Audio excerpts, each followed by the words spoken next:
Hello guys and welcome back to the channel. Today, with it being All Saints Day, I thought I would do a little video on Filipinos and their family orientated culture. And it is a big family orientated culture here. And I think Filipinos are family orientated wherever they go. Opinion wise, and just observation. So I think family is of the greatest asset among Filipinos. It is the wealth, that they can never exchange for anything else, including money. I think this is how orientated they are with their families. So basically, they are at all times. They are emotionally attached, to their families, even after marriage or separation, from their parents. And also many would think that that Filipinos are emotionally dependent on their mothers, because they always tend to give their children to the custody of their parents. For some reason, it really is like that. It really is, But as a respect, to the tradition, I think, the attachment to families is absolute a Philippine culture, and it can't be argued. I don't care who you are, family bonding here is of the most importance. Definitely. And it doesn't mean because they are family orientated that the children are incapable to live independently, because they are. But I think it's a pure form for the love of their parents, why they always stay together, And where I am here, guys, is this is a perfect kind of scenario of what I'm talking about, because where I am, it's like a compound, no fences or anything, but all of the houses here, and they are dotted within, they are 100 yards and another 100 yards, all the same family. So it's a very clan related families, who stay in the same areas. And these are the Petruccios, and they are a very good family, thankfully. And it's the brothers and the sisters, and the son's just built a house here as well, and the other son's built a house on the other side. And there's about 12, 1, 2, 3, 4, 5, 6, 7, 8, 9, 10, 12, maybe 13 houses here, all with the same family. So they are really, really close to each other, And I think it's like, neighboring Asian countries, the Philippines has this kind of culture, that gives the respect to the elders as well. By the gestures that they give, or by the words that they use to their elders, and they never call them like sort of Uncle John. I'm just using that, like Uncle John or Auntie Mary. It's always Atty or Uncle. It's never the names. They never use the names out of respect, purely out of respect. And I think, here, being younger than somebody else, that is their responsibility of showing respect when they bless. They always bless the elders, and I think if they didn't do that, they get scolded. They get scolded for not doing that. So that is an absolute must. When they, even with me, they would, and they bless me. At first, I used to shake the hand when they used to come towards me, because I didn't know what they were doing. I thought they were coming to shake my hand, and they would take my hand and they would, bless. I think it's a brilliant thing. It's the utmost respect to the elders, a thing that the West has lost a long time ago, I think. And I can't remember the word that they use. I can't remember. They would do, is it, M- Mamo po lolo, mam, mamo po lola. I can't remember. I can't remember. But if they don't do it, they do get scolded for doing it, and that's really true. True. And the extended family here, it's a bunch of people with the same bloodline, and they live together like they are here, in a single place, like a compound and it's their community. And it's not just here. Where I am is the Petruccio family here. Further down there, it's the Bemos family, and so on and so on and so on. And it's it's kind of normal here for their sons or daughters to stay at home even after they finished education, 18 or whenever, if they go to university. It's normal for them to actually stay in the family home. And that's unlike my culture in the UK. They would just get out, I did when I finished my education. I couldn't wait. I was gone. But here they don't like to do that. And they all chip in to the family debt, or the problems. And it's like when like a Filipino from the family, it's like a problem of one, like a problem of all. And it's like, I think it's an advantage among Filipinos, to actually stay attached, to families and relatives, because the families celebrate together. As much as they share their problems of a family member, so they share in the problems, and they are celebrating, together. And if there is a problem in the family, the family generally come together and see if they can solve it between them. And again, another example of that is my neighbour here. She had a motorcycle accident and she had to have pins in her arm, and the insurance didn't cover it. So it was 25 or 26,000. Now the family got together and they just chipped in, and she had the operation, she had the pins fitted, done. So they really share their problems as well, generally. I don't know about all of them, but I'm just saying what I've observed and my experience with my wife's family as well. So, it's also mandatory, I think, to help the needy relatives. It's kind of mandatory. If there is one in the family that is earning the money, it's kind of expected that they will share that wealth with their family. That's definitely expected, I think. And birthday times and Christmas times, they always have this this tradition where they will eat spaghetti or canton, pancit. Because it's long life, because the spaghetti and the canton is long.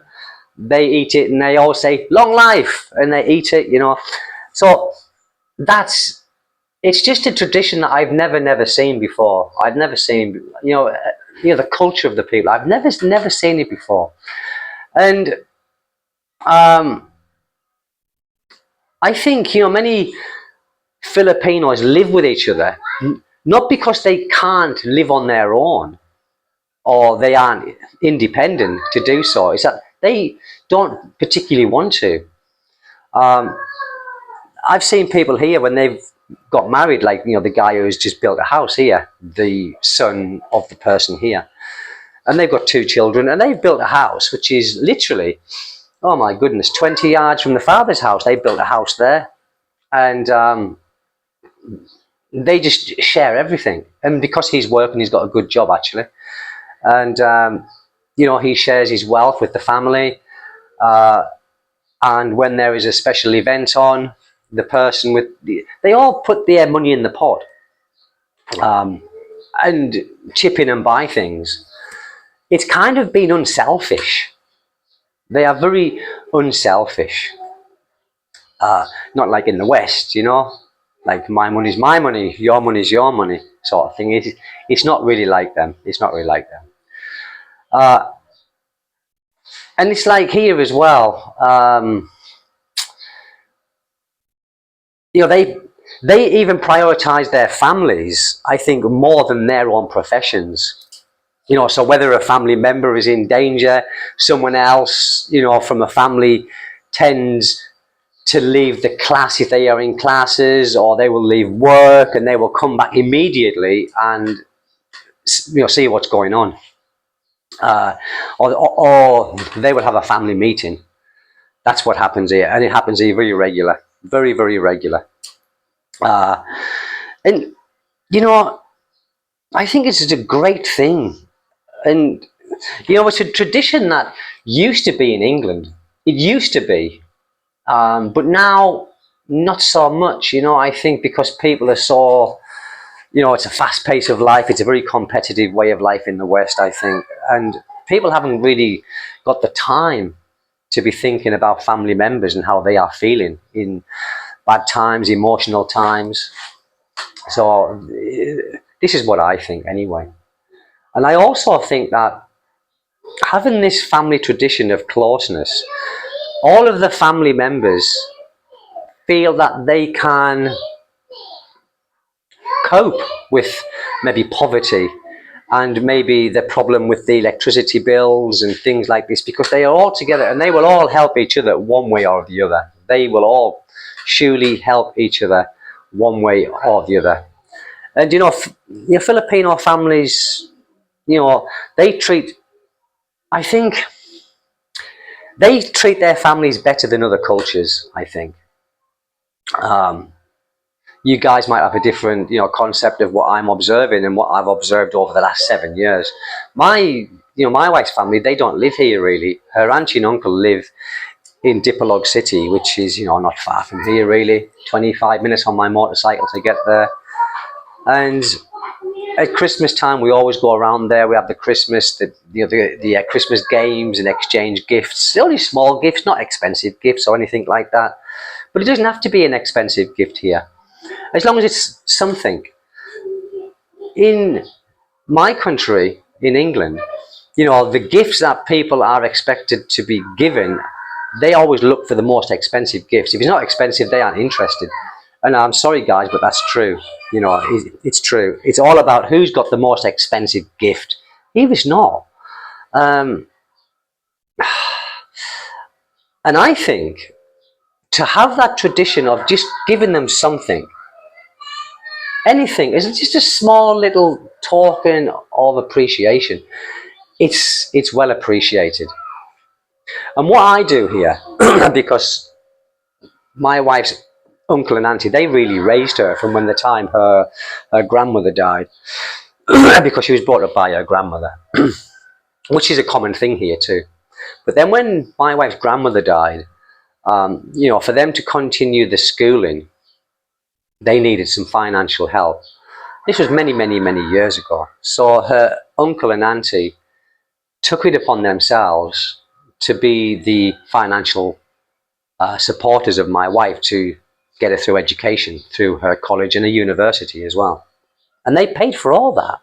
And they were not rich people, they just got a little sari shop, and the uncle does a bit of habble and things like this. But they did it, they got together and they managed to get her through her education. And this is something that I really appreciate, that because they didn't have to do that, and if they didn't do that, then there was no one, because her mother and father, she comes from, I think she got 11 siblings, my wife. I haven't seen any of them. I haven't seen any, because they live too far away, and they live in a place where I wouldn't, want to go, because it's a bit dangerous down there. Even her parents say, don't bring Stephen down here because it's not so safe. And they didn't have the financial capacity to actually put my wife through the education when she was younger, obviously. Now she's like 31 years old. She's already had her education and everything. But that's what they did, and they got 3 children themselves. Was it 3 or 4? I can't remember. Aljon, 3. I think it was 3.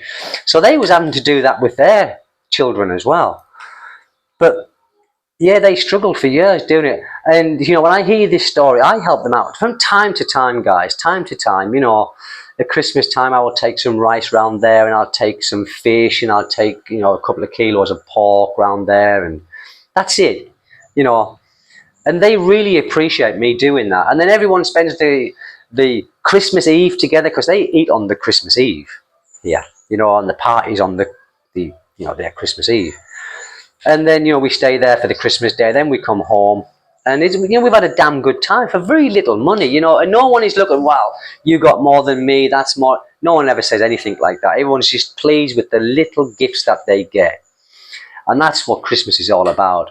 And life is all about spending time with family, because family, you can pick and choose your friends, and friends come and go through life, regardless. They just come and go. Especially when you leave a country to live in another country, the friends that you had in that country, which might have been very close friends, it kind of, the closeness of that friend gets less and less and less over time. The contact gets less. So yeah, you're still good friends, but that closeness have gone. And here with family, that never goes. I mean, my wife doesn't see her parents, but she's always calling and phoning and texting, messaging, and likewise they are with her. And that's a great thing. So guys, it's just that, because it's All Saints Day today, and it's a holiday. Not for me, but for the Filipinos here. And they just, I think tomorrow or Sunday, they will go to the cemeteries, and they will take, they will take a candle, and they take some food, and they even put cigarettes on the graves of the ancestors, and leave a drink and things like that. And it's like the ancestors are not forgotten here. They are not forgotten. In my country, when you're dead within 3 months, you are forgotten. It's very rare someone comes to your grave and tends to it. You're just forgotten. Here, you're not forgotten. Does it make a difference? Well, I mean, for the memory of the person who's died, they probably don't know anything about it, but it keeps their memory alive. And, they can speak to their children about their grandfather or their grandmother, and if they're good people and all that. So I think it's a good thing. It's a religious thing. I'm not religious, but I go along with it. I would be going to the cemetery too, to see my wife's grandmother and things like that. So I would be going along to that, lighting a candle, whatever else she wants to do. So that's it, guys. It's just a short video on the Philippines and or the Filipinos and their family orientatedness, regardless of where they are in the world. They all come together for special occasions. They all come together for family problems. So that's it, guys. Anyway, so listen, if you like the channel and you like the content, subscribe, hit the like button, share the video, and the notification button. It all helps with the algorithm. So thank you guys very much. I really appreciate you dropping by. Sorry, I haven't woke up properly yet. I really appreciate you dropping by and taking the time to actually watch my content. Thank you guys. It means a lot. God bless, and take good care wherever you are. Bye-bye.